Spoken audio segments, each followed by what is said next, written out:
Fact number 1 guys, किया car company साल 1997 में बैंकक्रप्ट हो गई थी, लेकिन जब ये इंडिया में लॉन्च हुई तो फिर एक ही साल में वर्ल्ड वाइड 3 मिलियन से ज्यादा कारें बेचकर 4700 करोड़ रुपए का रिवेन्यू जनरेट कर लिया। जी हाँ गाइस, अब ठीक सुन रहे हैं। और ये सब उसने किया अपने शानदार स्ट्रेटेजी के दम पर। किया कंपनी का ये मानना है कि अपना पहला प्रोडक्ट कभी भी फेल नहीं होना चाहिए, क्योंकि फिर कमबैक करने में बहुत मुश्किल होती है। और इसीलिए जब ये इंडिया में अपनी पहली कार लॉन्च कर रहे थे तो उसने इंडियंस कार पर बहुत रिसर्च की और पाया कि ज्यादातर इंडियंस 8 से 10 लाख रुपए की कार अच्छे माइलेज और फीचर्स के साथ खरीदना पसंद करते हैं। तब जाकर उन्होंने एक मिनी एसयूवी लॉन्च की जिसका नाम था किया सेल्टोस, जिसने पहले ही दिन 6000 बुकिंग उठाई और अगले 3 महीने में टोटल 85,000 बुकिंग उठाई और सारी कार कंपनियों के होश उड़ा दिए।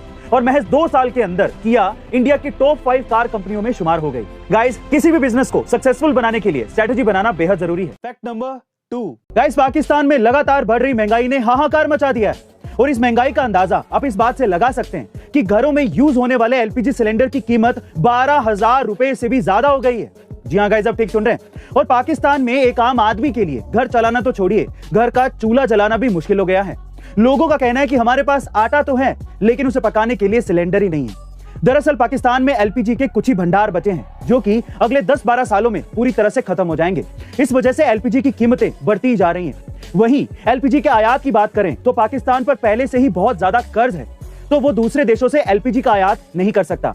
गाइस, आपको क्या लगता है कि पाकिस्तान लगातार जो आर्थिक तंगी झेल रहा है उसकी असली वजह क्या है? कमेंट सेक्शन में जरूर लिखिएगा। फैक्ट नंबर 3 दोस्तों, रशिया और यूक्रेन में युद्ध छिड़ गया है और दुनिया की अर्थव्यवस्था पर इसका बुरा असर पड़ना शुरू हो गया है।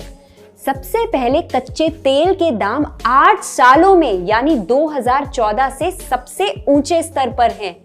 ईंधन की कीमतों में वृद्धि से लगभग हर वस्तु के मूल्य पर भी प्रभाव पड़ेगा। कोरोना से पहले ही जूझते दुनिया भर के सेंट्रल बैंकों के लिए ये युद्ध अब एक और बड़ी मुसीबत बन सकता है। यूरोप पहले ही अपनी लगभग 40% प्राकृतिक गैस के लिए रूस पर निर्भर है। इसी वजह से दुनिया भर के देश इस युद्ध को जल्द से जल्द समाप्त होते देखना चाहते हैं। फैक्ट नंबर 4 दोस्तों, जब भी बात दिमागी खेलों की होती है तो लोगों के जहन में सबसे पहला नाम शतरंज का आता है। शतरंज दुनिया के सबसे ज्यादा दिमागी कसरत कराने वाले खेलों में से एक है। इस खेल का आविष्कार भारत में हुआ था।